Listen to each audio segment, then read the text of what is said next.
तो हम लोग जो सर्कल चैप्टर स्टार्ट किए हैं, ठीक है, उसके कुछ प्रैक्टिस इलस्ट्रेशंस लेते हैं।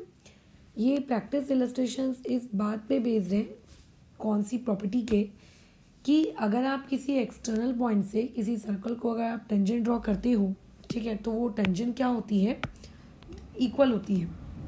ठीक है, ये हम लोगों की प्रॉपर्टी है। इसी प्रॉपर्टी के मद्देनज़र आपको सारे के सारे न्यूमेरिकल्स क्या करने हैं, बनाने हैं। तो इलस्ट्रेशंस के लिए रेडी हो जाओ। ये तुम लोगों का one of the most important question है जो अभी हम लोग करने जा रहे हैं। इस क्वेश्चन से बहुत सारे सवाल हर साल ऑलमोस्ट पूछे जाते हैं 3 या 4 मार्क्स के लिए। ऑलमोस्ट का मैंने हर साल नहीं बोला कि हर साल आता ही आता है वाला क्वेश्चन। ऑलमोस्ट ये सवाल बहुत इंपॉर्टेंट है और इसको पेपर के दिन हमारी सिट्टी पिट्टी गुल हो जाती है और हम भूल जाते हैं। तो देखो, इस सवाल में ऐसा कुछ करने लायक है नहीं कि इसको तुम भूल जाओ। पहले तो डायग्राम बना लेते हैं। आपको बोला है कि PQ एक कॉर्ड है जिसकी लेंथ 8 सेंटीमीटर दी है एक ऐसे सर्कल की जिसका रेडियस 5 सेंटीमीटर। चलो ठीक है, तो पहले तो हम लोग 1 मिनट, ये क्या बन गया है, ओके। तो सबसे पहले तो सर्कल बना लो। ये तुम लोगों ने एक सर्कल ड्रॉ कर लिया, ठीक है, डन। अच्छा, अब उसके बाद यहाँ पर तुमको ये बोला गया है कि जो सर्कल है उस सर्कल का जो रेडियस है, वो रेडियस तुमको दिया हुआ है कितना, 5 सेंटीमीटर। चलो बढ़िया है। तो देखो, आज की क्लास में मेरे को कुछ ऐसे महान प्राणियों से मेरा वास्ता पड़ा है जिन्होंने पता है क्या किया, 7 सेंटीमीटर का सर्कल अगर बोला था तो सही में यार 7 सेंटीमीटर का सर्कल वो बना दिए थे। तो यार तुमको 7 सेंटीमीटर का सर्कल सही में नहीं बनाना है मूर्खों, ठीक है, वो एक इमेजिनरी चीज़ है। चलो, तो ये उसका सेंटर की बातचीत हो गई। लेटर से ये उसका सेंटर है, डायग्राम पुअर है, तो अब समझ लो यार जैसा भी है। अब बोल रहा है कि टेंजेंट्स है, एक पॉइंट P पर बन रही है, एक टेंजेंट है जो आप लोगों के पॉइंट Q पे बन रही है, ठीक है। वो दोनों टेंजेंट्स इंटरसेक्ट कर रही है एक दूसरे को, कहाँ पर, पॉइंट आपके T पर, ठीक है। तो हम लोगों को पहले तो एक जो हमारा सर्कल है वो सर्कल बना लेना था, जो हमने बना लिया। इस सर्कल पे 2 टेंजेंट्स हैं, तो मान लो कि ये आपकी टेंजेंट नंबर 1, ठीक है। यार ये थोड़ा ना गड़बड़ हो रहा है एक्चुअली, मैं लिख कुछ और रही हूँ, बन कुछ और रहा है, सर्कल भी नहीं बन रहा है। ये देखो, ये आपका पहला टेंजेंट है। ये टेंजेंट इस पॉइंट नंबर P पर टच कर रहा है सर्कल को, और उसके अलावा साथ ही साथ में ये आप लोगों का मान लेते हैं सर्कल, ये इस पर्टिकुलर पॉइंट पे, that is point number Q पर इस सर्कल को यहाँ पे टच कर रहा है, बराबर, ओके। अब ये दोनों टेंजेंट्स एक दूसरे को इंटरसेक्ट कर रहे हैं आपके इस पॉइंट T पर। आपको बोला गया कि PQ एक कॉर्ड है, तो ऑब्वियसली अगर PQ एक कॉर्ड है तो उसने ज़रूर इन दोनों पॉइंट्स को ज्वाइन किया गया होगा। और अगर इन दोनों पॉइंट्स को ज्वाइन किया है तो इसकी जो लेंथ है आपको कितनी दी हुई है, 8 सेंटीमीटर, ठीक है। इसकी जो लेंथ है वो कितनी दी हुई है, 8 सेंटीमीटर। चलो ठीक है। अब साथ ही साथ में सेंटर के बारे में भी जानकारी दी गई है। तो यहाँ पर देखो, ये हो गया आपका O, ये हो गया सेंटर। अब उसके अलावा तुमसे ये पूछा जा रहा है कि TP कितना है। चलो ठीक है, TP के बारे में भी बात कर लेते हैं। तो सबसे पहले तो अपन को गिवन वगैरह अपनी इन्फॉर्मेशन सबसे अच्छे से लिखनी चाहिए। जिस गिवन इन्फॉर्मेशन में ये चीज़ तुम्हारे पास सबसे पहले आ जाएगी कि O is the centre of the circle, ये पहला पॉइंट आ गया। अच्छा, उसके बाद पॉइंट नंबर 2 में आते हैं।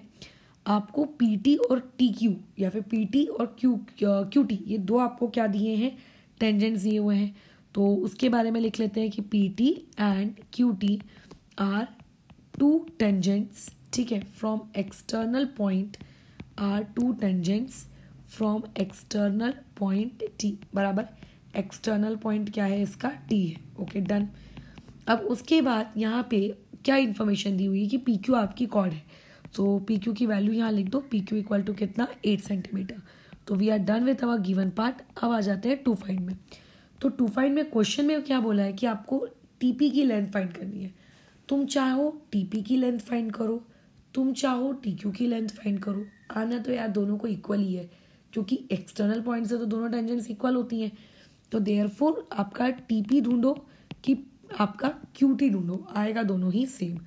अब बात करते हैं इसके सोल्यूशन की तरफ। अब इसको अटेम्प्ट कैसे करते हैं, तो अटेम्प्ट करने के लिए थोड़ा सा इसमें हमें कंस्ट्रक्शन की नीड पड़ती है।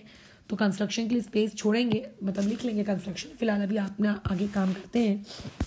देखो, जो तुम्हारा ये पॉइंट O है ना, ये सेंटर है और ये जो पॉइंट टी है ये तुम्हारा एक इंटरसेक्टिंग पॉइंट है।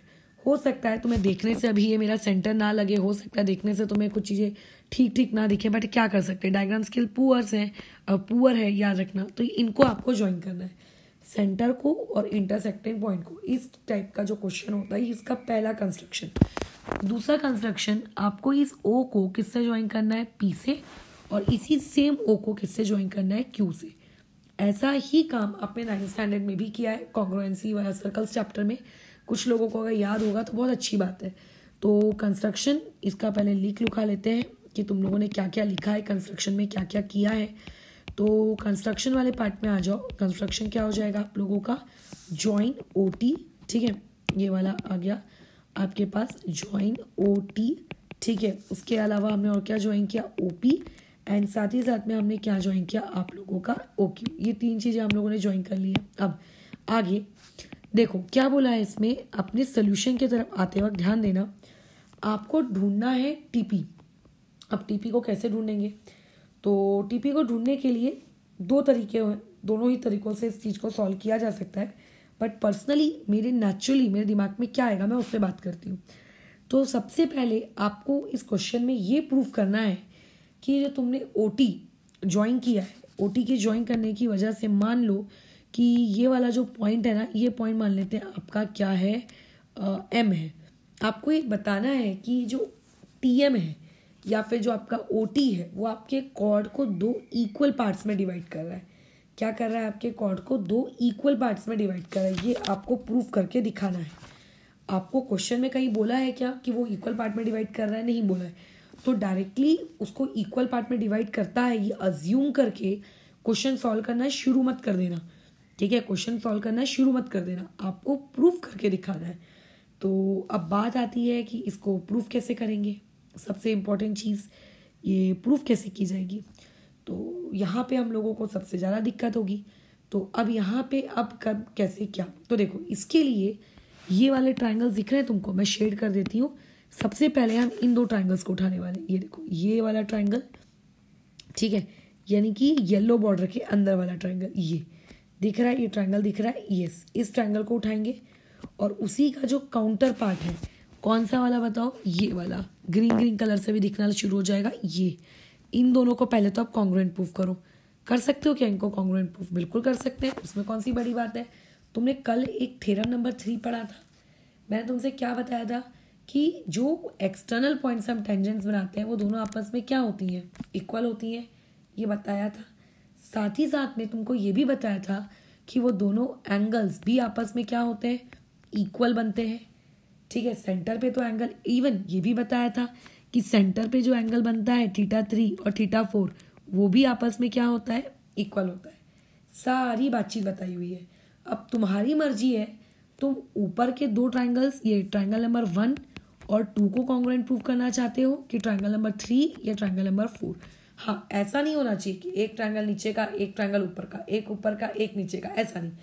कोई भी 2 जोड़ी ले लो। तो चलो मैंने नीचे की 2 जोड़ी ले ली, ठीक है। नीचे के मैंने 2 ट्रायंगल कंसिडर कर लिए। क्या नाम है, एक का नाम है PMT और दूसरे का नाम है QMT, बराबर, ठीक है।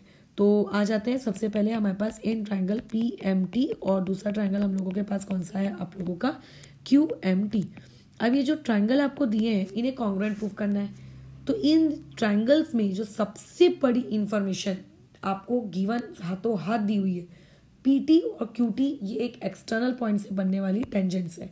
तो ऑब्वियस है कि ये बातचीत के अकॉर्डिंग PT जो रहेगा वो ऑब्वियस है कॉन्ग्रुएंट रहेगा। किस चीज़ के कॉन्ग्रुएंट रहेगा, तुम लोगों की सेक QT के। अगर तुम्हें इसका रीज़न प्रोवाइड करना है तो रीज़न क्या प्रोवाइड करोगे, पूरा अच्छा खासा स्टेटमेंट लिखोगे यार वहाँ पे, तो ठीक है। देखो अभी थोड़ा सा ना ये गंदे तरीके से लिखा रहा है, पता नहीं क्यों, मैंने कुछ आई थिंक बटन्स वगैरह दबा दिए हैं जो मुझे समझ में नहीं आ रहा है मैंने क्या दबा दिए। तो बस लिख समझ लो, tangents drawn from external point, बस इतना सा तुमको क्या करना है, उसको अपना रीज़न प्रोवाइड करना है, ठीक है, कि एक्सटर्नल पॉइंट से हमने टेंजेंट्स को ड्रॉ किया। क्या और भी कोई गिवन इन्फॉर्मेशन आपको देखने को मिल रही है क्या, तो देखो PT के अलावा θ1 और θ2 इक्वल रहेंगे, ठीक है। तुम चाहो तो θ1 इक्वल टू θ2 लिख सकते हो, बट पर्सनली मैं तुम्हें यही सजेस्ट करूंगी कि उनका नाम लिखो। तो θ1 का नाम क्या है, PTM, और θ2 का नाम क्या है, QTM, ठीक है। तो यहाँ पे क्या आ जाएगा, आप लोगों का angle P T M equal to कितना आ जाएगा, एंगल क्यू टी एम बराबर। अब इसका रीज़न क्या दोगे? वैसे तो कल की क्लास में हमने थ्योरम नंबर 3 करके एक हेडिंग दी थी, उस थ्योरम नंबर 3 में ये वाला इसका प्रूफ देखा था, बट लेकिन इसका रीज़न क्या देना है? तो रीज़न आपको इस तरीके से दोगे कि टेंजेंट्स, ठीक है, टेंजेंट्स, ठीक है, ड्रॉन फ्रॉम एक्सटर्नल पॉइंट, क्योंकि देखो पूरी बातचीत कहाँ से हो रही है, एक्सटर्नल पॉइंट से हो रही है, राइट। तो tangents drawn from external point subtend equal angle eight the centre, subtend equal angles at the centre, ठीक है। सेंटर पे वो क्या करती है, इक्वल एंगल सबटेंड करती है ये, लेकिन सेंटर पे तो हमने लिया नहीं, अरे यार हमने तो क्या ले लिया है, वो टेंजेंट्स वाला ले लिया है। तो ऐसे में सबटेंड इक्वल एंगल्स की जगह वहाँ पे सबटेंड की जगह वहाँ पे हमें वर्ड लिखना पड़ेगा इंक्लाइंड। तो वहाँ पे हम लोग कौन सा वर्ड लिखेंगे, वहाँ पे इंक्लाइंड। तो यहाँ पे आ जाएगा inclined equal angles at the centre की जगह inclined equal angles to the segment, बराबर, ये स्टेटमेंट। तो ये हमारा प्रूफ हो गया एंगल। अच्छा, और भी कुछ गिवन है क्या? हाँ, देखो दोनों ट्रायंगल के बीच में टीएम एक कॉमन साइड है, तो यहाँ पे तुम क्या लिख सकते हो कि जो आपका सेक टीएम है वो कॉन्ग्रुएंट हो जाएगा किस चीज़ के, आप लोगों के सेक टीएम के, बराबर। सेक टीएम कॉन्ग्रुएंट है किस चीज़ के, सेक टीएम के, और इसका रीज़न तुम क्या दे दोगे, कॉमन साइड, बराबर। So we are done. अच्छा, तो अब आगे क्या? तो इससे ये प्रूफ हो जाता है कि जो तुम्हारा ट्रायंगल पी एम टी है वो कॉन्ग्रुएंट है आपके ट्रायंगल क्यू एम टी के, और इसका जो रीज़न है वो क्या है, आपका SAS टेस्ट। अब अगर दो ट्रायंगल कॉन्ग्रुएंट हैं तो उनमें आप CPCT लगा सकते हो, उनके जो रिमेनिंग पार्ट्स होते हैं वो भी कॉन्ग्रुएंट होते हैं। तो क्या मैं ऐसा नहीं लिख सकती कि PM और MQ उन्हीं दोनों ट्रायंगल्स के रिमेनिंग पार्ट्स ये भी आपस में इक्वल है? बिल्कुल लिख सकते हैं। तो यहाँ पे हम लोगों ने लिख दिया कि आपका जो सेट PM है वो कॉन्ग्रुएंट है किस चीज़ के, सेट आपके MQ के, ठीक है। और इसका रीज़न हम लोगों ने दे दिया CPCT। यही तो हमें प्रूफ करना था कि वो जो कॉर्ड है ना जिसकी वैल्यू आपको 8 सेंटीमीटर दी है वो मतलब टूट रही है इक्वल पार्ट्स में। आप अपनी मर्जी से इसको इक्वल पार्ट्स में नहीं तोड़ सकते, आपको प्रूफ करके दिखाना पड़ेगा कि वो इक्वल पार्ट में टूट रही है तभी। तो अभी हमसे यहाँ से प्रूफ कर दिया, तो हमें मुझे पता है कि इसकी मुझे इक्वेशन की नीड पड़ेगी आगे, तो इसको मैं इक्वेशन नंबर 1 दे देती हूँ।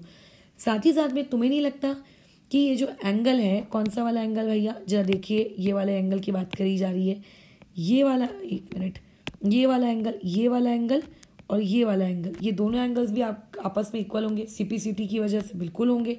तो उनका नाम भी लिख लेते हैं कि एंगल PMT और आपका एंगल QMT ये दोनों आपस में इक्वल होंगे। इसका रीज़न भी क्या है, CPCT है। अब तुम सोचो वो जो PMT है और जो QMT है, मैं तो सजेस्ट करूँगी कॉपी में डायग्राम बना के रखो, उसके बाद वीडियो आगे देखो। PMT और जो QMT है अगर तुम उसको ऐड करोगे तो वो तुम्हें 180 डिग्री का मिलेगा। क्यों मिलेगा? क्योंकि एक स्ट्रेट लाइन है, लीनियर पेयर का प्रॉपर्टी तो लगाओगे ही लगाओगे। PMT और QMT इक्वल है तो इसको मैं लिख सकती हूँ 2 times of angle PMT equal to 180 degree. तो यहाँ से मेरे पास एंगल PMT कितना आ गया, 90 डिग्री आ गया। अगर PMT 90 डिग्री है तो ऑब्वियस है कि QMT भी 90 डिग्री होगा। It give it as equation number 2। तो तुम्हें क्या लगता है कि अभी हमने जो इक्वेशन नंबर 1 ली उस इक्वेशन नंबर 1 और 2 से हमने क्या सीखा? इक्वेशन नंबर 1 और 2 से हमने ये सीखा कि O से लेके T तक हमने जो ये लाइन सेगमेंट ज्वाइन की है, ये लाइन सेगमेंट इस तरीके से ज्वाइन हुई है कि ये कॉर्ड PQ के 2 इक्वल पार्ट्स कर रही है, ठीक है। ये कॉर्ड PQ के क्या कर रही है, 2 इक्वल पार्ट्स कर रही है। सो आई कैन से दैट कि यहाँ पर जो मेरा OT है वो OT क्या है, बाइसेक्टर है। लेकिन वो इस तरीके से बाइसेक्टर है कि 90 डिग्री भी फॉर्म कर रहा है, तो हम उसे लिखेंगे कि OT is the perpendicular bisector of किसका, आपका जो कॉर्ड है, क्या नाम है, कॉर्ड PQ का। अगर वो कॉर्ड PQ का परपेंडिकुलर बाइसेक्टर है, इसका मतलब क्या कि कॉर्ड PQ के 2 इक्वल टुकड़े हुए, पहला हुआ PM और दूसरा हुआ QM। पूरी की पूरी कॉर्ड 8 सेंटीमीटर की थी, तो अब उनके टुकड़े कितने कितने सेंटीमीटर के होंगे, 4। कोई डाउट इसमें? बिल्कुल नहीं। तो अब यहाँ पर ये तो चीज़ें सोचो, अभी तक जितना भी हमने लिखा सिर्फ उस चीज़ को एक परपेंडिकुलर बाइसेक्टर प्रूफ करने के लिए लिख दिया।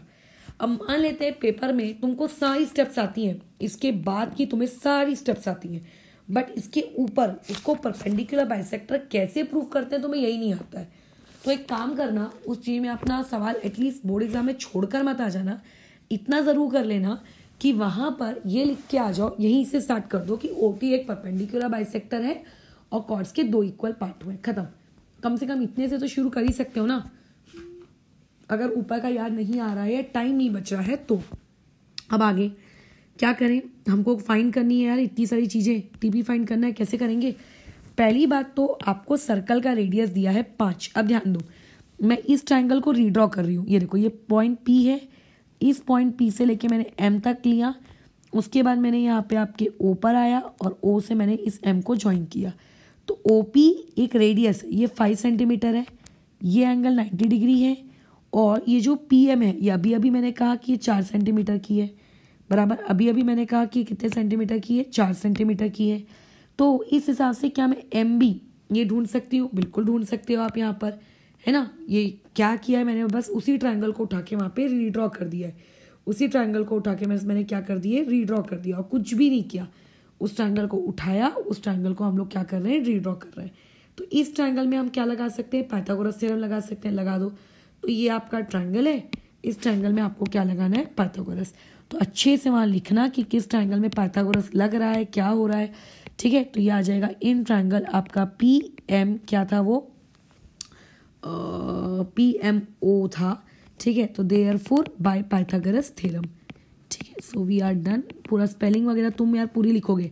तो ये हो जाएगा PO का स्क्वायर इक्वल टू PM का स्क्वायर, और यहाँ पे आ जाएगा MO का स्क्वायर।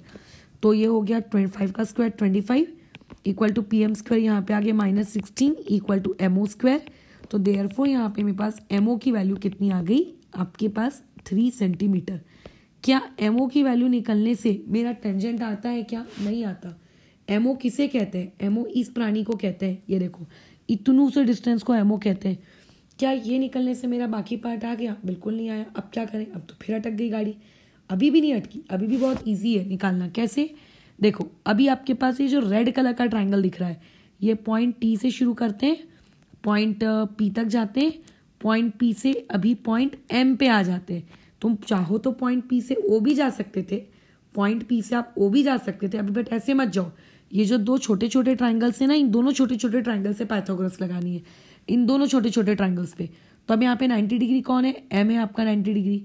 PM दिया है क्या? बिल्कुल उसी का तो टुकड़ा किया है हमने 4। क्या TM दिया है? नहीं यार, TM नहीं दिया।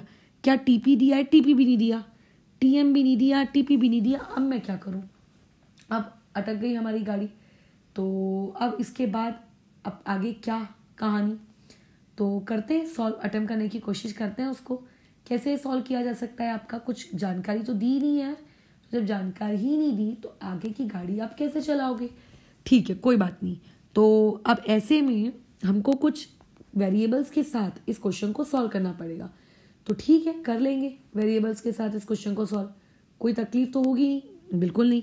अब जैसे एक ट्राइंगल ये लिया है, तो एक बड़ा ट्राइंगल भी लेना है, T से लेकर कहाँ तक? P तक, और P के बाद O पर, और O के बाद T पर। तो अब देखो, अब 90 डिग्री कौन है? OP आपका रेडियस है, TP आपका टेंजेंट है। तो इस बार ये एंगल 90 डिग्री है। तो यानी कि इस बार दोनों तरीके से आपको यहाँ पे पाइथागोरस लगानी है। आपको पाइथागोरस कहाँ लगानी है? यहाँ पे। OP आपका रेडियस है, तो ये तो आपके पास 5 सेंटीमीटर का डन है, ठीक है। बाकी आपको कोई इन्फॉर्मेशन नहीं दी, कोई बात नहीं, हम निकाल लेंगे। अगर हमको इन्फॉर्मेशन नहीं दी है तो हम निकाल लेंगे इन्फॉर्मेशन। क्या करते हैं, इन दोनों ट्राइंगल में आपको एक एक करके पाइथागोरस लगानी है, ठीक है। लगा लो। तो पहले तो इन दोनों ट्राइंगल्स को मैंने यहाँ लिख दिया, तो वहाँ पे लिखना by Pythagoras theorem in both triangles, या फिर ट्राइंगल का नाम लिख लोगे। तो ये हो जाएगा आपका बाय पाइथागोरस थ्योरम। तो बताओ, पहले वाले ट्राइंगल में जब तुमने पाइथागोरस थ्योरम लगाई तो क्या हो जाएगा? TP का स्क्वायर इज इक्वल्स टू 4 का स्क्वायर, यानी कि PM का स्क्वायर, चलो लिख लेते हैं, प्लस TM का स्क्वायर। उसके बाद यानी कि यहाँ पर अभी वैल्यू पुट कर देते हो, तो TP स्क्वायर इक्वल टू 4 का स्क्वायर 16, और यहाँ पे आ जाएगा कितना आपके पास? TM का स्क्वायर। अच्छा, यहाँ से मेरे पास TM की वैल्यू निकली, यहाँ से बस किसकी वैल्यू निकली? TM की। Okay, done. अब नेक्स्ट में अगर मैं इस ट्राइंगल में पाइथागोरस लगाती हूँ, ठीक है, इस छोटे ट्राइंगल में अगर मैं पाइथागोरस लगाती हूँ, तो अब तुम मुझे बताओ ये क्या है? ये हो जाएगा TP का स्क्वायर, सॉरी ये हो जाएगा TO का स्क्वायर, क्योंकि 90 डिग्री के सामने तो TO है ना, और उसके बाद TP का स्क्वायर और प्लस में PO का स्क्वायर। अब देखो, TP की वैल्यू मुझको दी हुई है कितनी? 16 प्लस TM स्क्वायर। तो टीपी की जगह मैंने लिख दिया 16 प्लस टीएम स्क्वायर, और पीओ मेरा रेडियस है तो 5 का स्क्वायर हो गया 25। ये टीपी की जगह मैंने 16 प्लस टीएम स्क्वायर लिखा, ये कहाँ से आया, इक्वेशन नंबर 2 से आ गया। देन कहाँ से आया, इक्वेशन नंबर 2 से आया। टी ओ, क्या इसकी वैल्यू दी हुई है, नहीं दी, लेकिन एक बहुत इंपॉर्टेंट पॉइंट हमसे मिस हो रहा है, वो देखो ये कि आप लोगों का जो ये टीओ है, ये जो आप लोगों का टीओ नामक बला है, इस टीओ के बीच में आता है पॉइंट एम, इस टीओ के बीच में आता है पॉइंट एम, यानी कि इस टी और ओ के बीच में कहीं पे ये पॉइंट आपका क्या रहा होगा, एम रहा होगा। ठीक है, तो यानी कि इस टीओ को क्या मैं ये लिख सकती हूँ, T M plus M O और फिर उसका स्क्वायर। अब देखो यहाँ पे एक डेंजर पॉइंट है, इस डेंजर पॉइंट में लोगों से गलती होती है। अब ये डेंजर पॉइंट क्या है, वो को याद तो रहता है कि टीओ की जगह पे टीएम प्लस एमओ का होल स्क्वायर डालना है, बट होल स्क्वायर ना डालते हुए गधे लोग पता है ये डाल देते हैं, ये कि अरे वाह, या फिर यहाँ ही डालते तो कम से कम नेक्स्ट स्टेप में वो यूज कर लेते हैं। तो मूर्ख प्राणियों, वहां पे ए प्लस बी का होल स्क्वायर लगेगा, ना कि इस तरीके से। ठीक है, तो अब देखो टीएम आपको पता है, क्या पता होता तो इतना झमेला ही क्या को होता, बट एमओ तो पता है, ऊपर निकाल के भी रखे हम। कितना है आपका एमओ, कहाँ गया MO, MO MO MO MO MO, ये निकाले थे ना यही कहीं हम लोग, ये देखो 3 सेंटीमीटर, तो ये आ गया टीएम प्लस 3 और ये उसका होल स्क्वायर। तो 16 प्लस 25, ये चीज़ कितनी हो जाएगी, 2 3 41, 41 प्लस यहाँ पे आ गया टीएम स्क्वायर, इसको एक्सपैंड करो ए प्लस बी का होल स्क्वायर लगा के, तो टीएम स्क्वायर प्लस 9 और ये हो जाएगा 6 टाइम्स ऑफ टीएम और equal to 41 plus TM square. तो यानी कि अब देखो ये टीएम स्क्वायर गया, तो ये यहाँ से 6 टाइम्स ऑफ टीएम, इसकी वैल्यू कितनी आ जाएगी, 41 माइनस 9, तो 41 माइनस 9 ये वाली क्वांटिटी कितनी हो गई, 32, और टीएम इक्वल टू कितना आ गया, 32 डिवाइडेड बाई 6, तो ये चीज़ कितनी हो गई आपके पास 6 यानी कि 16 बाई 8 और 16 बाई 3 सॉरी, तो टीएम की वैल्यू आ गई 16 बाई 3। ये तो टीएम निकला है, क्वेश्चन में तो हाइप आपको टेंजेंट निकालना था, तो उसमें क्या दिक्कत है, ये अगर आपने टीएम निकाल लिया तो यहाँ पे पुट कर दो तो टीपी आ जाएगा। तो यहाँ पे अच्छे से लिख दो कि पुट टीएम इक्वल्स टू 16/3, कहाँ पे, इक्वेशन नंबर 2 में। तो देयरफॉर टीपी का स्क्वायर कितना हो जाएगा, बताओ, वो इक्वेशन क्या है, 16 प्लस टीएम स्क्वायर, तो 16 प्लस टीएम स्क्वायर। ठीक है, तो टीएम की वैल्यू कितनी है, 16/3 का होल स्क्वायर।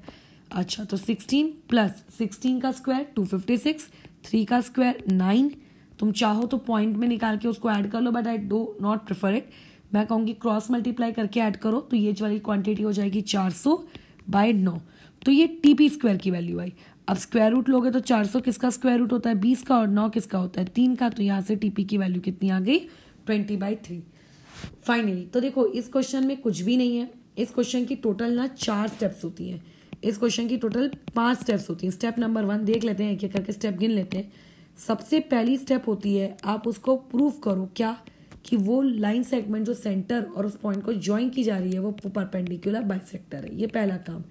उसके बाद जो स्टेप नंबर 2 होता है वो आपको ये दिखाना पड़ता है कि परपेंडिकुलर बाइसेक्टर तो हो गया, जो सबसे स्मॉल ट्राइंगल है, सबसे स्मॉल ट्राइंगल है, ठीक है, जो सबसे स्मॉल ट्राइंगल है, सबसे स्मॉल ट्राइंगल का मतलब सेंटर वाला ट्राइंगल, ठीक है, कौन सा वाला ट्राइंगल, सेंटर वाला, ठीक है, और पॉइंट ऑफ कांटेक्ट वाला। पॉइंट ऑफ कांटेक्ट का मतलब होता है जिस पॉइंट पे टेंजेंट सर्कल को टच करती है, ठीक है। तो मैं किस वाले ट्राइंगल की बात कर रही हूँ, मैं इस वाले छोटे से ट्राइंगल की बात कर रही हूँ, छोटे छोटे ट्राइंगल की।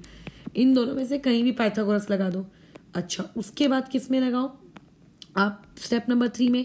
स्टेप नंबर 3 में आपको 2 ट्राइंगल्स में पाइथागोरस लगानी है, एक स्मॉल ट्राइंगल से जो थोड़ा सा बड़ा ट्राइंगल है वो वाले में, और एक जो सबसे बड़ा ट्राइंगल है उसमें। बस याद रखना कहाँ पे कौन 90 डिग्री है, इसमें गड़बड़ी मत कर देना। कई लोगों की ना आदत ऐसी बन जाती है कि उनको ये पचाने में दिक्कत होती है, मैडम यहाँ 90 डिग्री है, वो लोगों को ये मंजूर ही नहीं होता कि 90 डिग्री है, बट वो 90 डिग्री है। फिर दोनों ट्राइंगल की उसमें पाइथागोरस लगा के आपको इस पर्टिकुलर जगह पे कौन सा वाला मेथड यूज करना है मैथ्स का, सब्स्टिट्यूशन यहाँ पे यूज करनी है। सब्स्टिट्यूशन यूज करने के बाद स्टेप नंबर 4 में आपके पास क्या आ जाएगा, आपको ये ध्यान रखना है कि वो जो बड़ी सी लाइन है उस लाइन के बीच का जो पॉइंट है तो को वहां पे यूज कर सको। जैसे यहाँ पे आप क्या यूज करोगे, टीओ की जगह टीएम प्लस एमओ, ये फिर पूरा एक्सपैंड किया, वहां से आपके पास छोटी सी वैल्यू आएगी फिर अगेन रीसब्स्टिट्यूट करोगे और रीसब्स्टिट्यूट करके आपके पास आंसर आएगा। थोड़ा सा देखो क्वेश्चन को ना प्रैक्टिस करने की नीड है वाले, ठीक है। ऐसा नहीं है कि एक बार वन फ्लो में तुमको बन जाएगा, थोड़ा सा मेहनत करोगे ना तो डेफिनेटली फिर तो बनना ही है, लेकिन मेहनत करनी पड़ेगी। ऐसे बैठे रहोगे टन गोपाला समान तो नहीं बनेगा। थोड़ा सा इस पर एफर्ट्स लगाओ, 2-3 बार प्रैक्टिस करके देखो। इसके जैसे 1-2 सवाल मैं शेयर करूँगी, वो वाला करो और फिर जाके तुमसे ये सवाल ना बने तो फिर देखो, फिर तो तुम गधे हो। मतलब उसमें भी मैं क्या बोलूँ, फिर तो तुम गधे हो अगर फिर भी ये ना बने तो, ठीक है। तो चलो इस चीज़ को फिर अभी इस पॉइंट पे ओवर करते हैं। अभी नेक्स्ट इलस्ट्रेशन तुम्हारे पास आएगा तो